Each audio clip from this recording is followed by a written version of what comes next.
Abra sua Bíblia no livro de Atos, capítulo 1, dos versos 1 ao verso 5.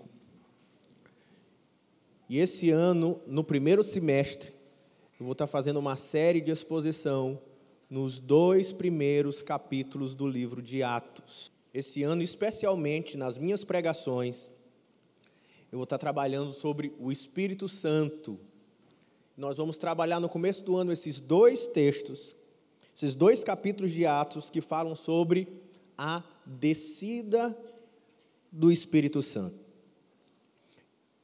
E nós hoje vamos falar sobre os atos do Espírito Santo. Atos do Espírito Santo. Estamos em Atos dos Apóstolos. E Atos dos Apóstolos é a continuação do Evangelho de Lucas. Eu queria convidar você para então lermos juntos os 5 primeiros versículos que diz assim: Em meu primeiro livro, relatei a você, Teófilo, tudo o que Jesus começou a fazer e ensinar até o dia em que foi levado para o céu, depois de dar a seus apóstolos escolhidos mais instruções por meio do Espírito Santo. Durante os 40 dias, após o seu sofrimento e morte, Jesus apareceu aos apóstolos diversas vezes. Ele lhes apresentou muitas provas claras que estava vivo e lhes falou do reino de Deus. Certa ocasião, quando comia com eles, deu-lhes a seguinte ordem: não saiam de Jerusalém até o Pai enviar a promessa, conforme eu lhes disse antes. João batizou com água, eu dentro de poucos dias vos batizarei com o Espírito Santo. E a primeira pergunta a ser feita quando começamos a estudar o livro de Atos é que, para compreendermos melhor o significado do livro, qual seria o melhor nome para o livro? Atos dos Apóstolos ou Atos do Espírito Santo? E isso se faz diante da seguinte pergunta: quem é o grande herói do livro de Atos? O grande herói é Pedro? O grande herói é Paulo, é Filipe, é Estevão, é Barnabé? Ou será se existe um grande herói em todo o livro de Atos? O livro de Atos, ele começa assim, quando diz: em meu primeiro livro, relatei a você, Teófilo. Que primeiro livro é esse? Quem é esse Teófilo? Na verdade, o livro de Atos, ele é um conjunto de 2 livros escritos pelo evangelista Lucas, segundo a tradição. O primeiro livro, ele relata tudo o que Jesus, como diz o texto, começou a fazer, e depois tudo o que Jesus continuou a fazer. Ambos os 2, todos os livros, os 2, foram escritos por Lucas. Ambos. Como é que nós percebemos isso? Primeiro, pela autoria em comum. Segundo, pelo próprio início, pelo próprio prólogo do livro, os 2 dedicados a Teófilo. Por exemplo, se você vai lá para Lucas, no capítulo 1, e olha o prólogo de Lucas, é as mesmas características. Ele diz assim, no Evangelho de Lucas, no capítulo 1, verso 1 ao 4.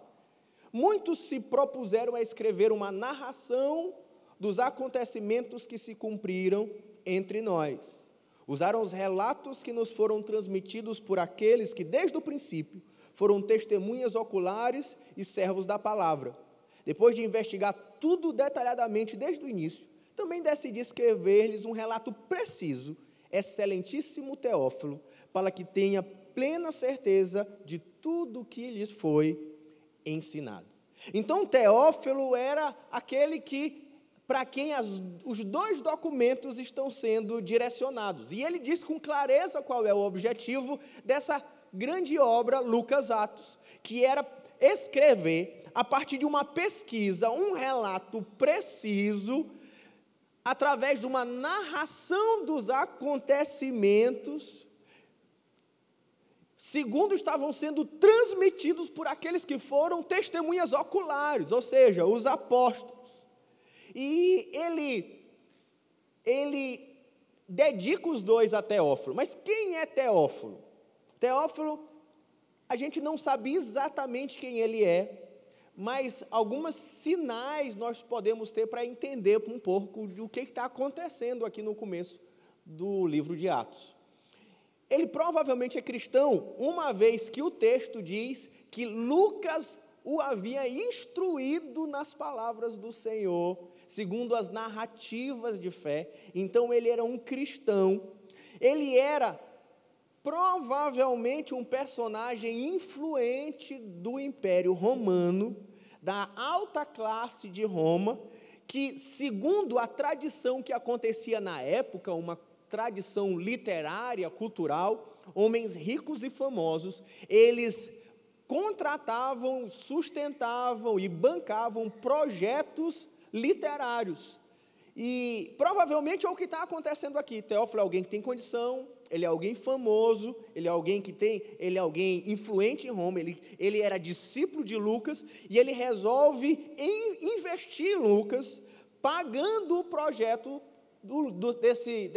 desse livro de duas obras, essa obra de 2 livros, Lucas e Atos. E então, conforme a tradição, quando isso acontecia, o livro ele era dedicado ao seu patrocinador, ao seu paraninfo. E é interessante, uma questão curiosa aqui, é que o nome Teófilo significa Teo mais Filos, que é filhos de Deus. O que traz essa mensagem interessante para quem, de maneira figurada, está sendo transmitido esses livros para os filhos de Deus. E o livro de Atos, ele está contando sobre o derramar do Espírito. É isso que está acontecendo aqui no capítulo 1 e no capítulo 2.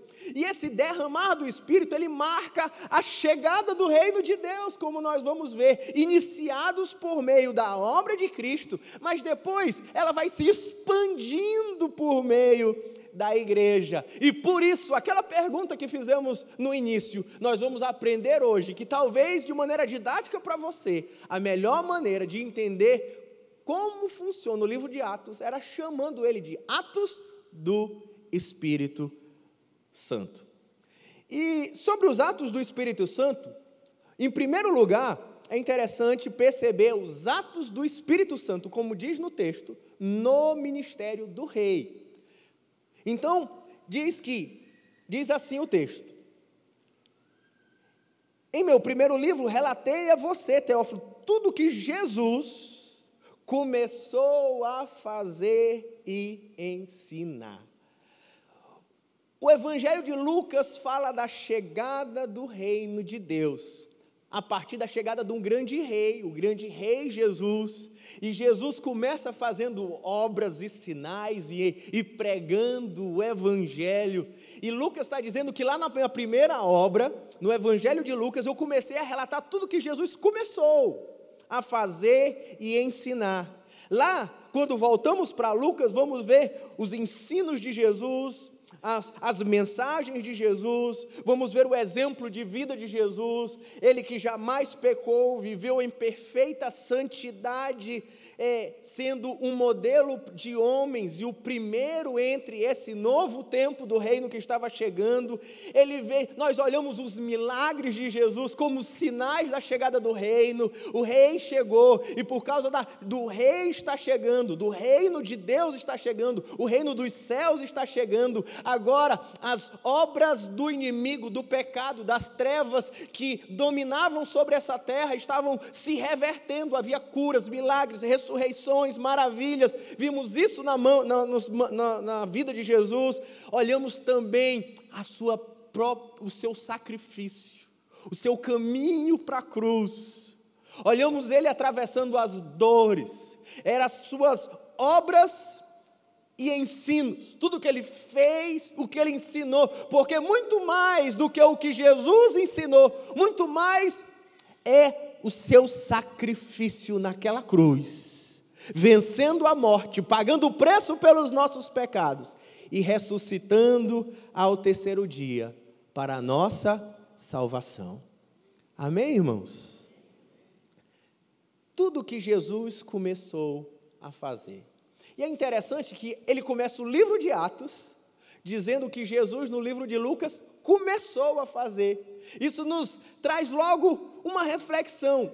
O que Jesus começou no livro de Atos não parou. Jesus continua a ensinar e a fazer. E ele continua onde? Continua agora no livro de Atos. Mas como ele continua fazendo a sua obra? Como é que a obra de Jesus continua, mesmo depois de que ele foi assunto aos céus, como diz o texto no versículo 2, mesmo depois de ressuscitado, ele indo sentar à destra de Deus Pai, como ele continua operando? Em primeiro lugar, eu preciso entender como Jesus operou. E o texto diz assim, no versículo 2, vou ler de novo a partir do verso 1. Em meu primeiro livro, relatei a você, Teófilo, tudo que Jesus começou a fazer e ensinar, até o dia que foi levado aos céus. Depois de dar aos apóstolos escolhidos mais instruções, como que ele fez? Por meio do Espírito. Lucas, que também é conhecido como o teólogo do Espírito, o livro de Lucas mostra o tanto que o Espírito tem um papel fundamental do ministério de Jesus. Ele começa o livro de Atos trazendo essa teologia, essa verdade bíblica, dizendo: Jesus ensinou, Jesus agiu, as suas obras e sermões foram feitos no poder do Espírito Santo de Deus. A gente vai ver no Evangelho de Lucas, no capítulo 4, verso 18, primeira vez que Jesus entra numa sinagoga, ele abre o livro de Isaías, e ele lê o livro de Isaías dizendo: o Espírito do Senhor está sobre mim, pelo que me ungiu para evangelizar aos pobres, enviou-me para proclamar libertação aos cativos e restauração na vista aos cegos, para pôr em liberdade os oprimidos e apregoar o ano aceitável do Senhor. Ou seja, é chegado o reino dos céus.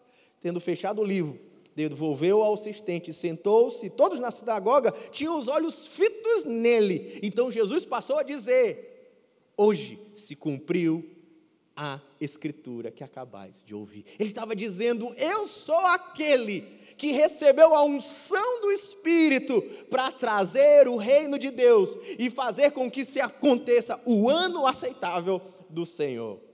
Jesus ensinou e viveu no poder do Espírito Santo. Tanto que, se você vai para o Evangelho de Lucas, você vai olhar que o ministério de Lucas, de Jesus, acontece logo depois que o Espírito desce sobre ele em forma corpórea de pomba, no capítulo 3, no verso 22, quando ele é batizado por João Batista. Depois que isso acontece, diz que o Espírito encheu a Jesus, e logo depois aparece Jesus sendo conduzido pelo Espírito para o deserto. Jesus, ele anda no seu ministério, no poder, na unção, cheio do Espírito Santo de Deus, e em profunda obediência a Deus. E o que Jesus começou a fazer e a ensinar? Jesus o Nazareno, como diz Lucas 24, 19, ele era varão e profeta, poderoso em obras e palavras, diante de Deus e de todo o povo. Era claro, quem olhava Jesus pregando, falava: ele não é como os outros.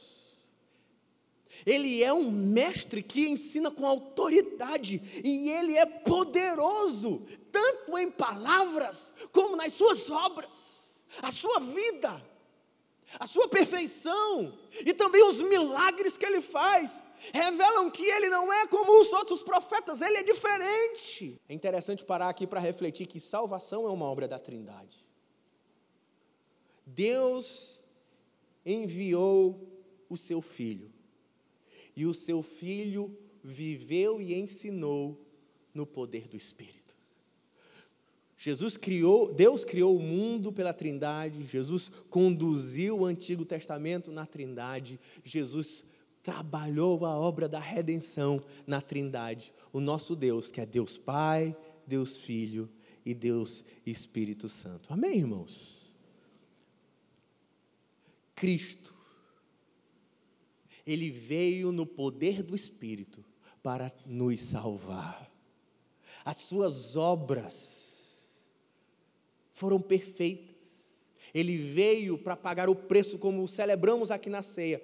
Ele jamais pecou e por isso ele carregou os nossos pecados, ele sofreu naquela cruz, no nosso lugar, sendo crucificado e humilhado publicamente, mas ele venceu a morte, ele ressuscitou ao terceiro dia, no poder do Espírito Santo, que o ressuscitou, para que eu e você nos rendêssemos diante de profunda mensagem de salvação e recebêssemos de Deus vida eterna.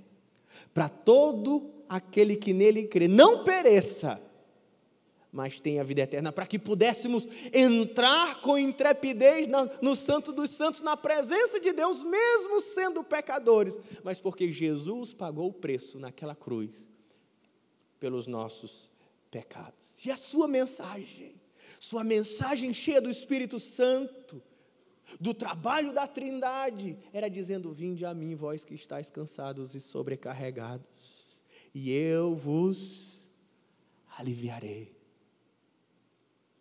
Ele estava lá dizendo: arrependei-vos e crede no Evangelho. O Espírito começou a fazer, Deus começou a fazer, através de Jesus, cheio do Espírito, pregando a todos nós, mensagem ainda relevante: creia que Cristo morreu na cruz pelos teus pecados, creia que és pecador e que precisa da graça de Cristo para a salvação.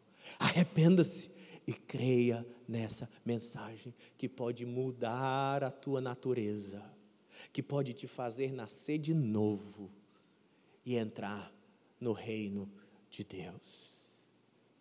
Se você está lutando com a vida, com as consequências do pecado seu e da terra, você que está lutando com o casamento, com a vida, diz: vinde a mim, está sobrecarregado, vinde a mim.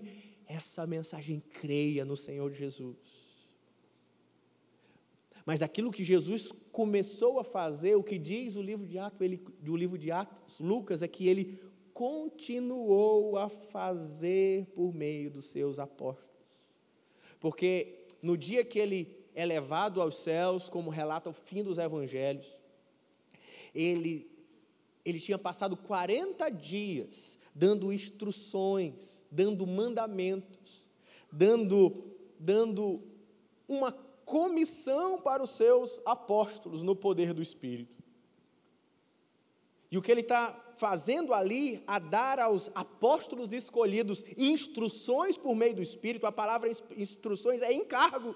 Ele está dando uma tarefa, ele está dando uma missão, ele está dando um desafio aos apóstolos. Eles estão dizendo: vão por todo o mundo e levem os ensinos que tenho lhes dado. Como diz o próprio texto, os apóstolos, eles foram escolhidos por Jesus. Eles foram instruídos por Jesus, eles receberam uma comissão de Jesus, eles foram enviados por Jesus, pelo próprio Senhor Jesus. Os apóstolos, eles eram aqueles que iriam dar continuidade imediata à mensagem e às obras de Jesus. As obras de Jesus continuam no livro de Atos, a partir dos seus discípulos. O livro de Atos é Jesus continuando a agir e a ensinar por meio da igreja.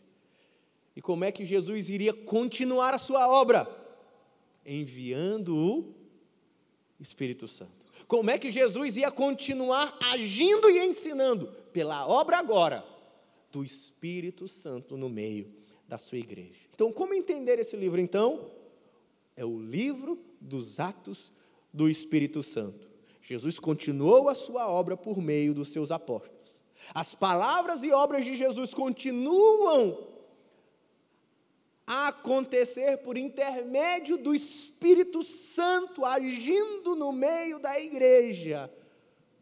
E aí os apóstolos saíram encarregados de levar a palavra de Deus, a mensagem de Cristo, testemunhar Cristo por toda a terra. Entre os apóstolos também houve curas, milagres, maravilhas. Pedro, assim que sai, passa na frente da porta chamada Formosa, e logo um aleijado é curado. Muitos milagres acontecem, dizendo: o reino de Deus continua, a obra de Cristo continua por meio dos seus apóstolos. Isso eu posso parar aqui para dizer que muitos pensam assim: como eu gostaria de ter ouvido Jesus pregar, como eu gostaria de ouvir a voz de Jesus. Eu quero dizer que você tem o privilégio ainda de ouvir a voz de Jesus nos nossos dias. Você ainda consegue ouvir Deus falando com você, porque Deus incumbiu seus apóstolos de nos passar a sua palavra. Ouvir a mensagem dos apóstolos era ouvir a voz de Jesus, inspirando os apóstolos no Espírito Santo. Você pode ainda ouvir a voz de Cristo se debruçando da palavra e ouvindo por meio dos escritos apostólicos. Jesus continua a fazer a sua obra hoje. Quantos a gente escutam procurando profetas? Irmã Tatá, irmã Totó, irmã Lelé. Eu quero ouvir a voz de Deus. Irmão, eu quero te dizer que você pode ouvir a voz de Deus. Quantos estão orando e jejuando e clamando e desejando? Eu preciso ouvir a voz de Deus. Hoje eu vou te ensinar como ouvir a voz de Deus. Leia a Bíblia. Leia a Bíblia. A Bíblia é a voz de Cristo transmitida por nós através dos seus servos.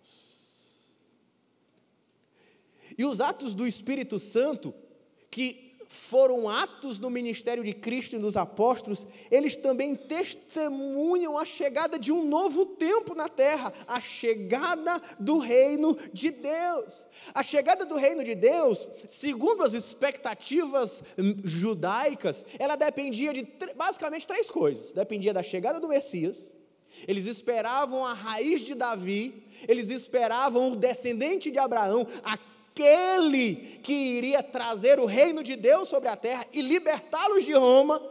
Havia esperança entre os fariseus de que no final dos tempos aconteceria a ressurreição dos mortos, e existia também a promessa que no final dos tempos haveria um enchimento do Espírito Santo sobre toda a terra, sobre toda a carne. Havia os fariseus contando o relógio de Deus, olhando para os sinais, procurando a chegada do Messias, querendo perceber os avivamentos que Deus iria trazer no final dos tempos, querendo esperar naquele dia onde os mortos ressuscitariam.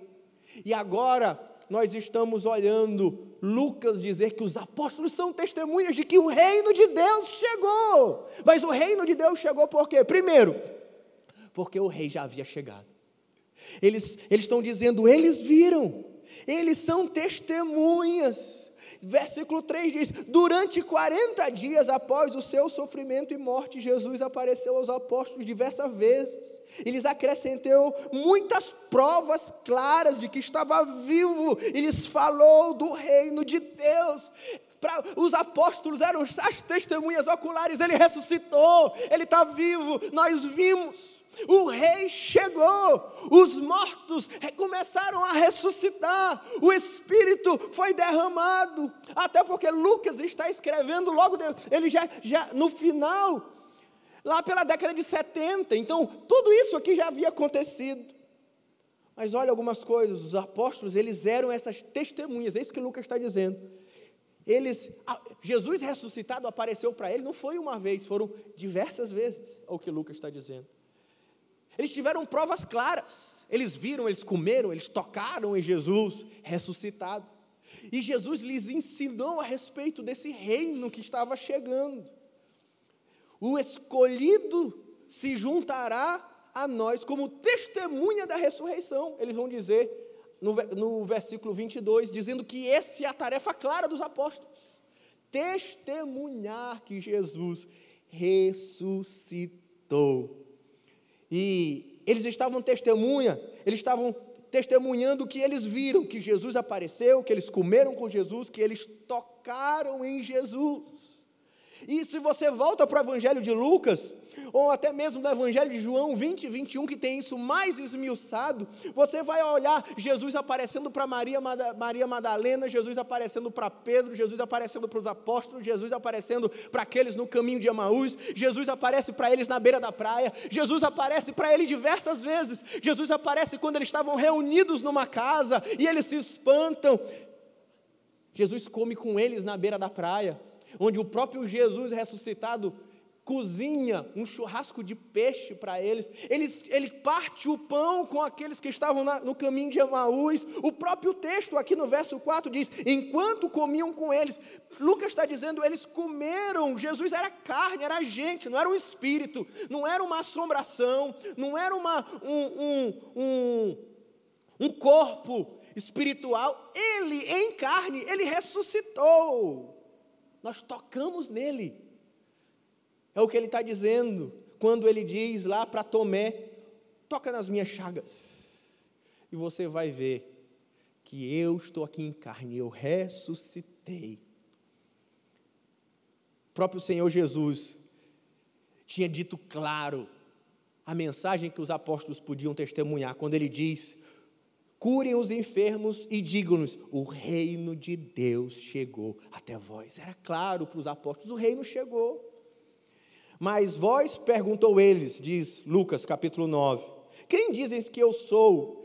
Então falou Pedro e disse-lhes, tu és o Messias, tu és o Cristo, o Filho de Deus, do Deus vivo, tu és o Rei de Israel, esperado, o Rei chegou, o reino chegou com o Rei. Segundo, eles eram testemunhas da ressurreição, porque Jesus ressuscitou, e eles olharam, eles tocaram, eles viram, não há dúvida, nós olhamos Jesus ressuscitado. Essa é a mensagem dos apóstolos.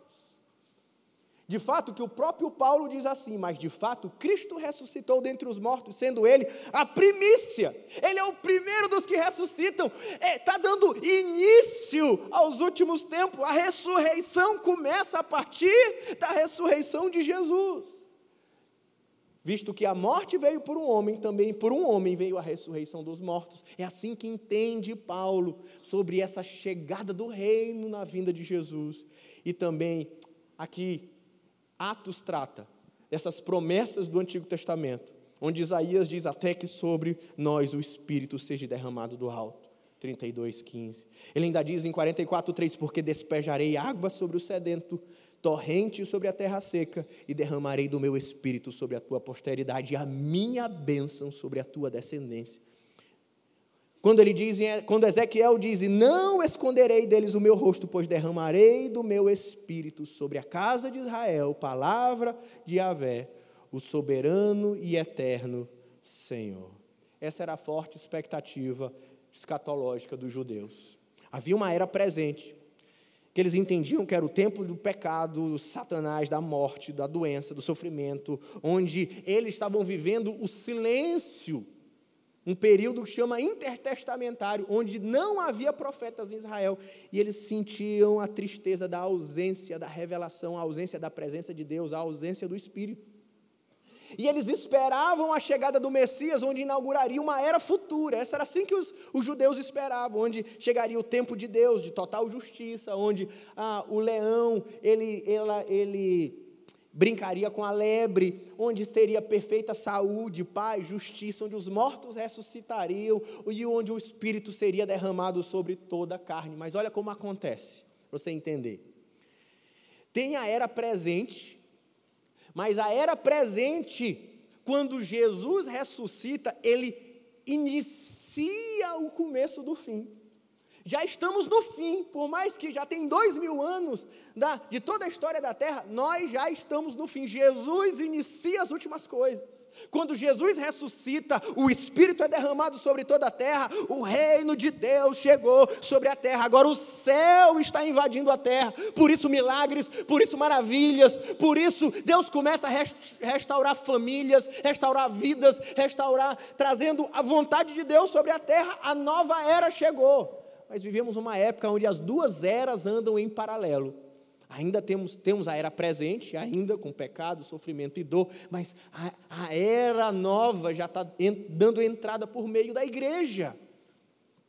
esperando até a volta de Cristo, que a Santa Ceia testemunha, que diz que nós vamos comer da ceia até que o Senhor volte, e ali fica para trás a era presente, e viveremos somente na era vindoura. Por isso, nós entendemos que o reino de Deus, ele tem uma característica do já e do ainda não.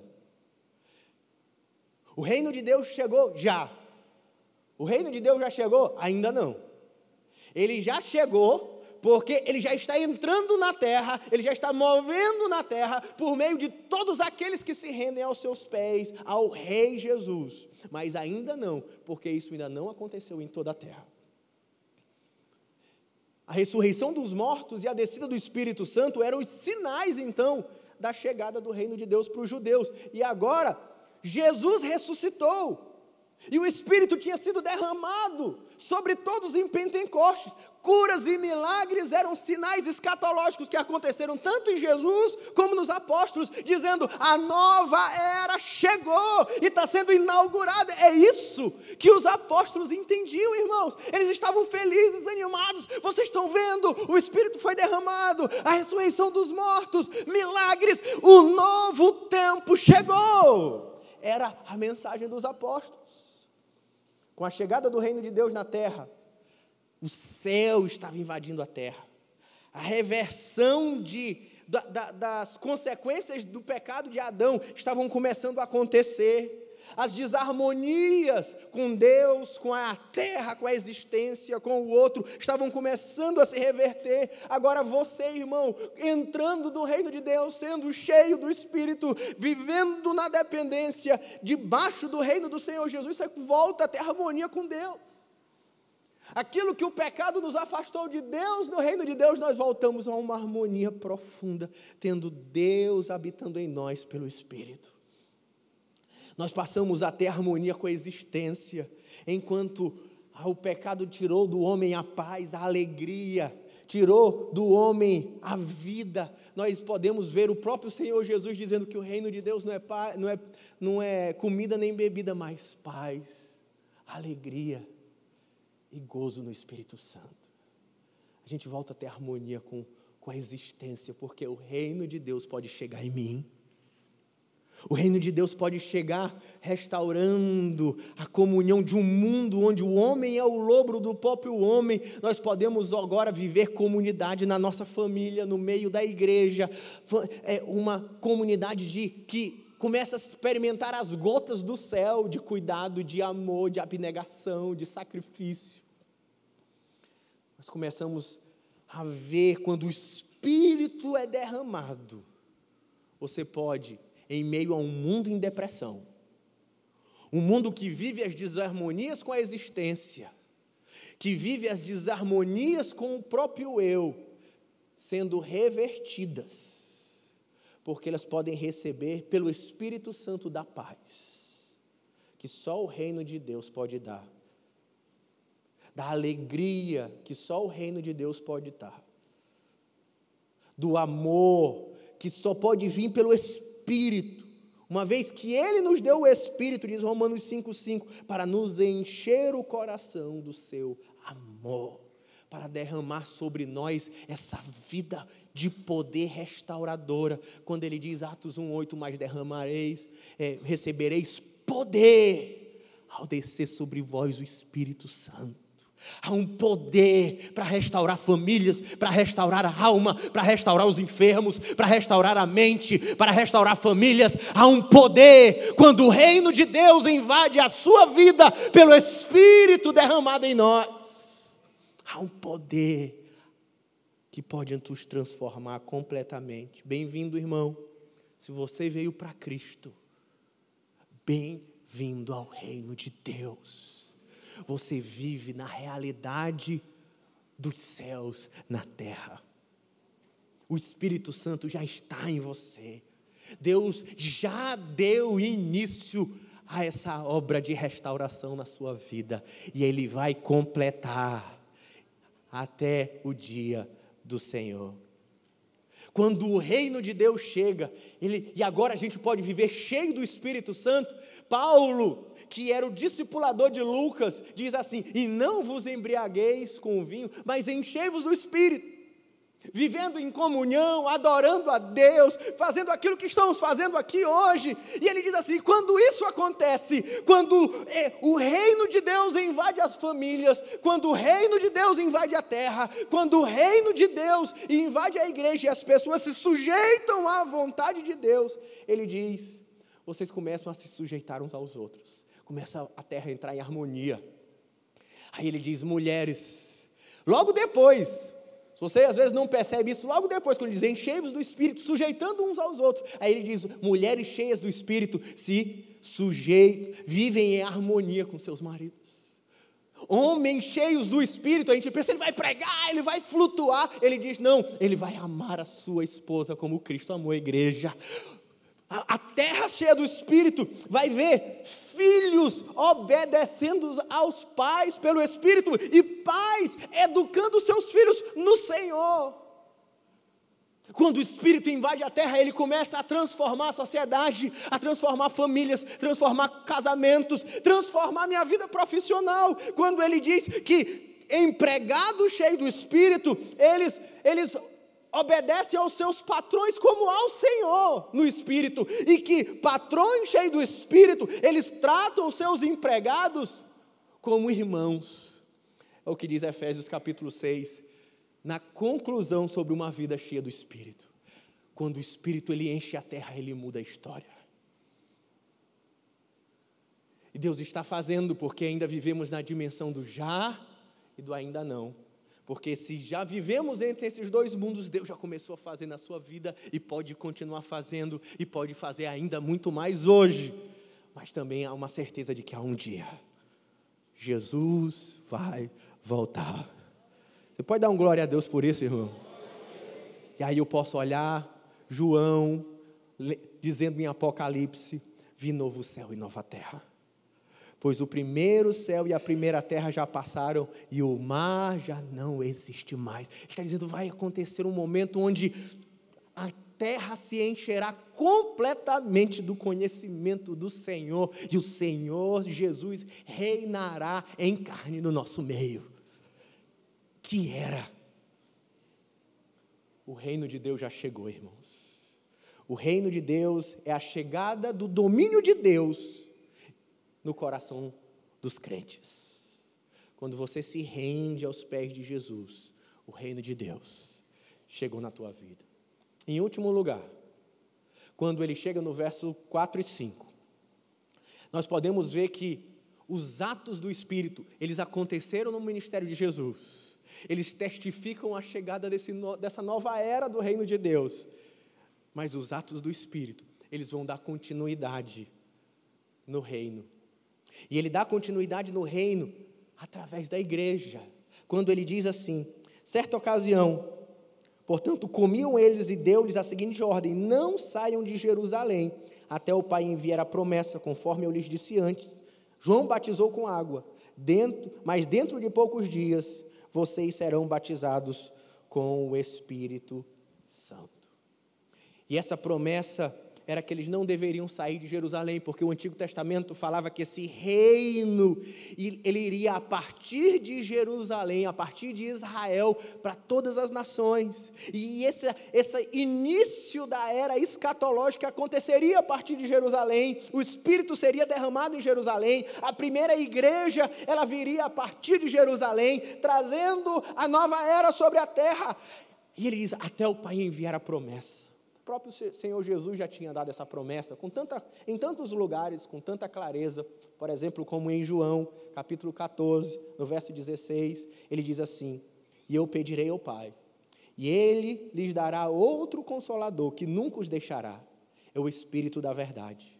O mundo não o pode receber, pois não o vê e não o conhece, mas vocês o conhecem, pois Ele habita em vocês, agora, e depois estará em vocês.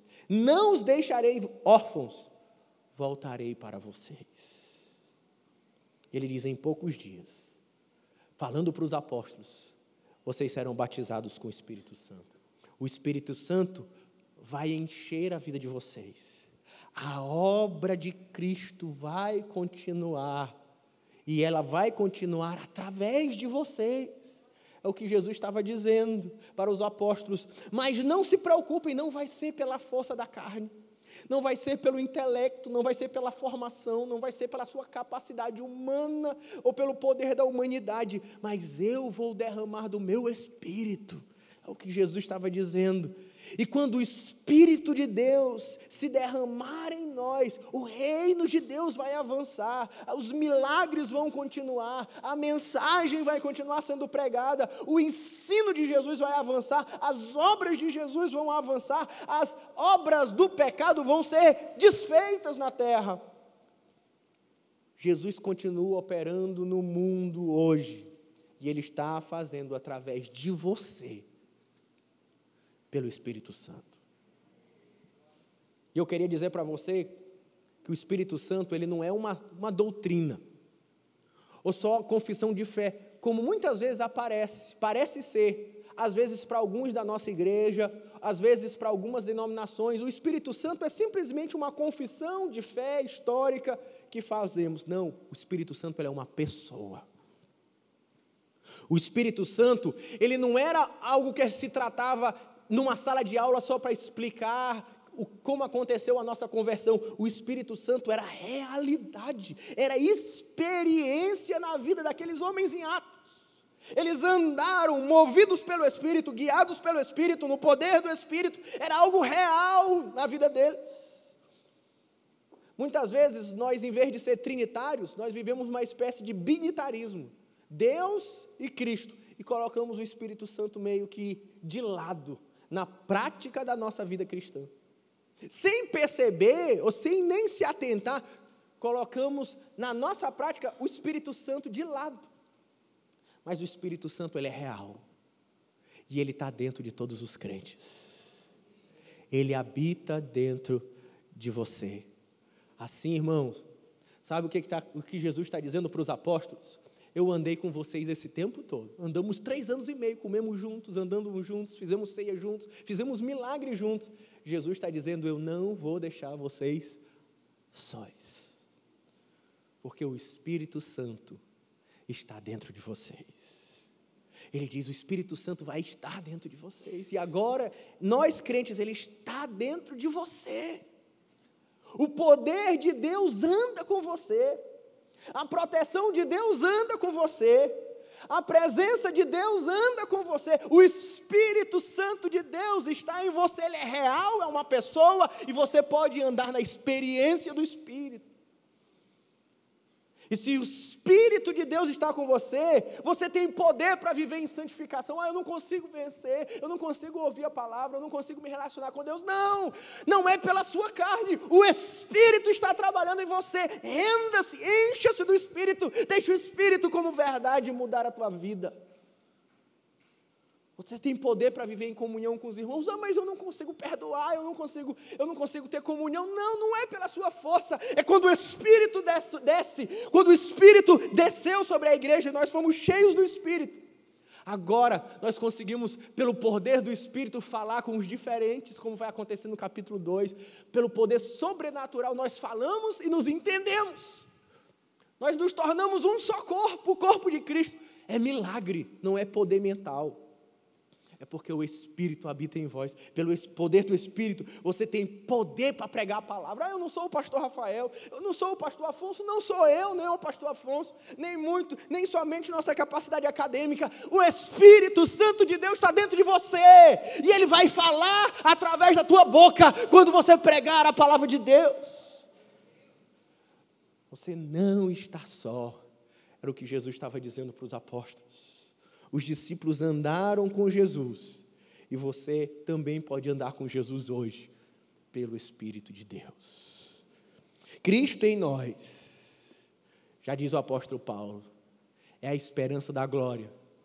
Não que Cristo e o Espírito sejam uma pessoa só, não, mas eles são o mesmo Deus, trino, que agora se manifesta em nós, na presença do Espírito. Você não está só. O reino de Deus inundou a tua casa. Quando ele diz, serão batizados com o Espírito, significa vocês serão mergulhados, imersos no Espírito. É esse o padrão de vida cristã que Jesus tem para nós. Por isso, eu queria voltar à pergunta do começo. Quem é o grande herói da história de Paulo, de Pedro, de Barnabé? Quando você lê o livro de Atos, você vê que o grande herói é o Espírito. Eu quero dizer, você também não precisa ser o grande herói e não deve, mas você pode deixar que o grande herói, o Espírito de Deus, conduza você e a igreja a fazer os seus atos ainda hoje na terra. O grande herói é o próprio Deus, operando em nós pelo seu Espírito. A obra que Jesus começou em Lucas, ela continua em Atos. E é interessante que quando você vai para o final do livro de Atos, o livro de Atos é um livro que não tem conclusão. A gente não sabe o que foi que aconteceu. Se Lucas morreu antes de concluir, se alguma coisa aconteceu na história que ele não pôde concluir, ou se ela começou a correr as igrejas antes do fim da sua redação. Mas ainda assim, como cremos que o Espírito Santo de Deus conduziu, inspirou a elaboração das Escrituras, nós podemos também entender que a obra de Cristo ainda não terminou. Ele ainda continua a ensinar e a agir. E Ele continua ainda através de nós. O Espírito Santo está conosco. E nós precisamos viver na presença do Espírito. Amém, irmãos? Fica de pé comigo. Vamos terminar cantando uma canção e orando, dizendo: Santo Espírito, Tu és bem-vindo. Tu és bem-vindo, pode inundar, pode me encher, pode me governar, pode me dominar, porque eu quero viver na realidade do Espírito. Eu não quero que o Espírito seja somente na minha vida uma doutrina, uma confissão de fé, mas como eram para os apóstolos, uma experiência real, a me fortalecer, a me inspirar, a me guiar, a me curar, a minha vida e por onde eu passar. Vamos dizer: Espírito, és bem-vindo aqui. Senhor, nós entramos na Tua presença nessa hora. Comece a levantar a sua voz aonde você está, querido irmão, e dizer: Santo Espírito, enche. Santo Espírito, queremos que o Senhor conduza a nossa vida, por isso queremos orar. Senhor Deus, nós entramos na Tua presença, Espírito Santo de Deus, que queremos que o Senhor continue a Tua obra em nós, que o Senhor continue a operar através da Tua igreja, através da minha vida, através da vida dos irmãos, através da vida do pastor Jean, do pastor Afonso, mas também através de cada um dos irmãos que está aqui. E sabemos que não é pela nossa força, nem pela nossa carne, mas é pelo Teu Espírito em nós. Por isso nós clamamos e invocamos o Teu nome nesse dia e nessa hora, porque nós precisamos de Ti. Não há nada melhor, não há nada igual a que se comparar com a nossa vida. E com a presença